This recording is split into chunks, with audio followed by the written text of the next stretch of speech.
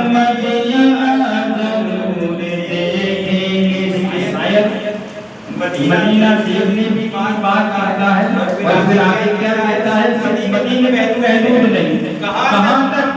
یہ والوں کی سوچ ہے اور اس والوں کا مقام ہوتا ہے بڑا ہی نرالا ہوتا ہے. ابھی اتنا بھی نہیں ہے مگر جس نے القدس سے بولے، میرے ساتھ سنیے، جس نے القدس سے بولے ہم مدینہ اور کوئی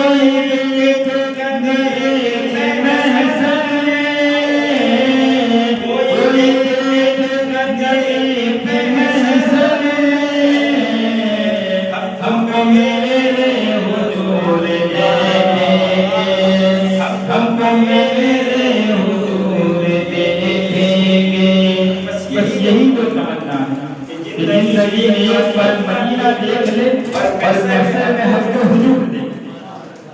زندگی میں ایک بار ہم مدینہ دیکھ لے اور محشر میں ہم کو حضور دیکھ لے تو زندگی معراج وہیں پر ہماری ہو جائے گی، تقدیر معراج ہماری یہیں پر ہو جائے گی. پورا سبق ہے، پورے سبق میں صرف اشاروں ہی اشاروں میں نبی ولادت کا ذکر کر دیتا ہوں، نبی پیدائش کا ذکر کر دیتا ہوں تھوڑے سے وقت میں اور تھوڑے سے انداز لہجے میں کہ اللہ تعالیٰ کا سب سے بڑا احسان ہے اور جتنا بھی کیا اس کا احسان نادائق کم ہے. اس لیے کہ ہم جیسے مکمل کو، ہم جیسے گنہگار کو، ہم جیسے بدکار لوگوں کو اللہ نے اس سہانی پل میں، اس سہانے پل میں 15 سالہ محفوظ ہمیں مدینہ لا کر دکھا. ورنہ ہماری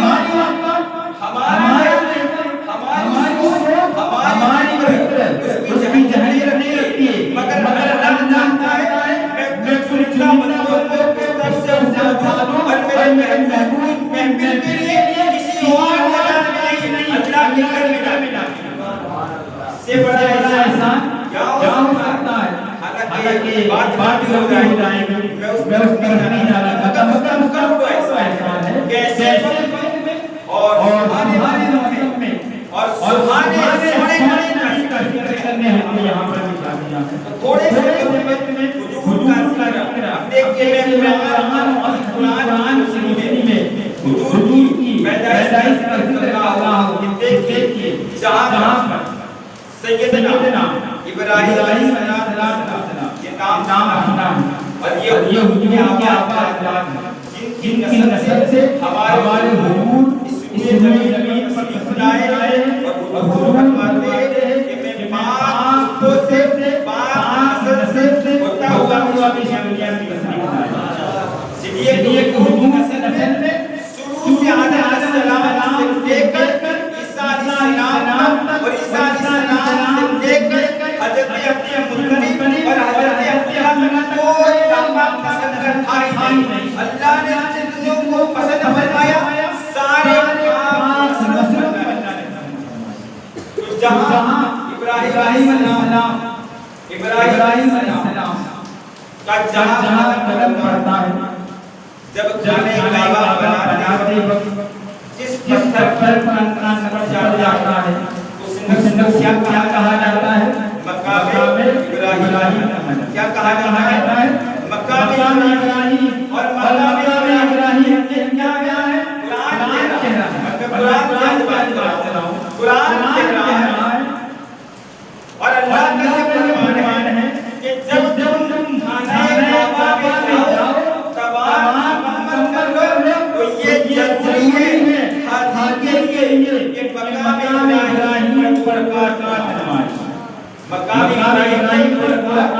نماز پڑھے کیوں پڑھتی ہے اس لیے پڑھتی ہے کیا قاعدہ ہے کیا قانون ہے تو یہ دنیا کی کتابوں میں نہیں بتائے گی قرآن کہتا ہے وَاتَّخِذُوا مِن مَّقَامِ إِبْرَاهِيمَ قرآن کہتا ہے وَاتَّخِذُوا مِن مَّقَامِ إِبْرَاهِيمَ کیا کہتا ہے کہ جہاں میرے نبی کی قدم کی جگہ ہے اس جگہ پر آپ مصلی بنا کر نماز پڑھیں جہاں ابراہیم کی قدم جگہ ہے اس جگہ پر اللہ مصلی بنا دے اور مصلی ہی نہیں قرآن نے حکم دے دے کہ اس جگہ پر مصلی بناؤ اس جگہ پر نماز پڑھو کیوں اس لیے کہ وہاں نبی کی قدم کی جگہ ہے اس نبی کا نام ابراہیم علیہ السلام ہے آگے بات نہ ہو رہی آگے اب حضرت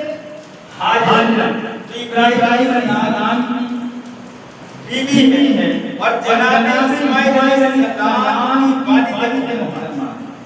اب آپ سنا ہے عیسیٰ علیہ السلام کہ جب اسماعیل علیہ السلام کے قربانی کے لیے جب حضرت حاجرہ نے مرتبہ پر دوڑ لگائی 7 مرتبہ آج تمام اپنے والا چاہے وہ آنے والا ہو چاہے وہ حج جا رہا ہو اس کے لیے حکم ہے بار دوڑنا ہے کیوں دوڑنا ہے پانی کی ضرورت ہے کیا کوئی بچہ پیاسا ہے نہیں کیوں دوڑنا ہے آج دوڑنا ہے حضرت حاجرہ کو ضرورت تھی وہاں اسماعیل پانی کے پیاسے تھے وہاں پانی کی ضرورت تھی ان کو دوڑنا تھا مگر آج کہاں ضرورت آج قدم پہ جب کا پانی ہے آپ تھک گئے وہیں پانی موجود ہے آپ لوگ زمزم کے پانی سے سکون ہو جاتا ہے مگر جہاں ایک نبی پاک کی بیوی ایک اللہ کی بندی جس صفا مروہ پر دوڑی قاعدہ قانون لگا دیا کہ چاہے پانی طلب ہو یا نہ ہو اللہ کی بندی کی قدر کرتے ہوئے صفا مروہ پر ساتھ کر لگا اب کون کہہ رہا ہے کتاب کے حوالے سے دنیاوی نالج کے حوالے سے نہیں قرآن کہہ رہا ہے ان الصفا والمروہ من شعائر جہاں حضرت ابراہیم کی بیوی صفا مروہ میں ساتھ کر لگائے یہ حاجیوں کو کہہ دیا گیا جب تک حضرت حاجرہ کی قدر نہیں ہوگی حج نہیں آپ ہر بولے ہوگا کیونکہ اللہ نے ایک بندی دوڑی تھی وہ پانی میں اللہ دوڑی تھی میں اس کی قدر کرتے ہوئے دوڑا اب قرآن کے حوالے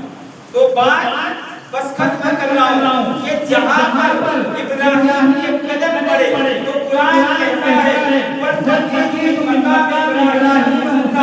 اور جہاں پر حضرت حاجرہ دوڑ جائے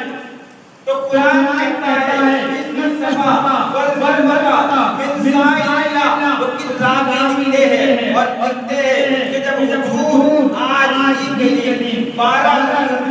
شریف کو 4:30 پر جب اس جلیل پر تشریف لائے تو حضور فرماتے ہیں ابراہیم کے لیے اس جگہ کا سبزہ بنایا حاجیوں کے لیے صفا مروہ پہ دوڑنے کا حکم دیا مگر میں نبی تھا مگر نبیوں کا سردار تھا میں نبی ہوں مگر نبیوں کا سردار تھا تو حضور فرماتے ہیں جب میں پیدا ہوا تو میری پیدائش کی خوشی میں اللہ نے ایک جگہ نہیں بلکہ ساری کائنات کا گھر بنا اسی لیے نبی آیا ہے قدم قدم بنتا ہے اور نبیوں کا تاجدار ہے ساری کائنات کا گھر بنا تو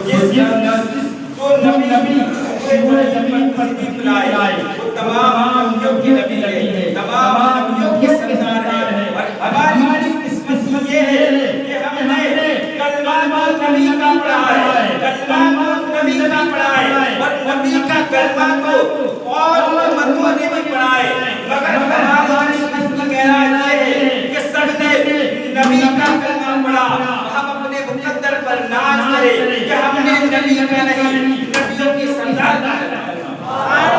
نبیوں کے سردار کا کلمہ پڑھا ہے اور اس سے بڑی خوش نصیبی کی بات کہ کلمہ کو ہر کوئی پڑھ لیتا ہے مگر اس کلمے کی اہمیت کو سمجھ کر نبی کی محفل میں اللہ انہی لوگوں کو بلاتا ہے کہ جس کے دل میں نبی محمد ہوا ہے جس کے دل میں نبی کا عشق ہوا کرتا ہے تو یہ بہت بہترین سردار کا اللہ نے دیا ہے اور اس کا بڑا احسان ہے کہ مالی کی ہمارے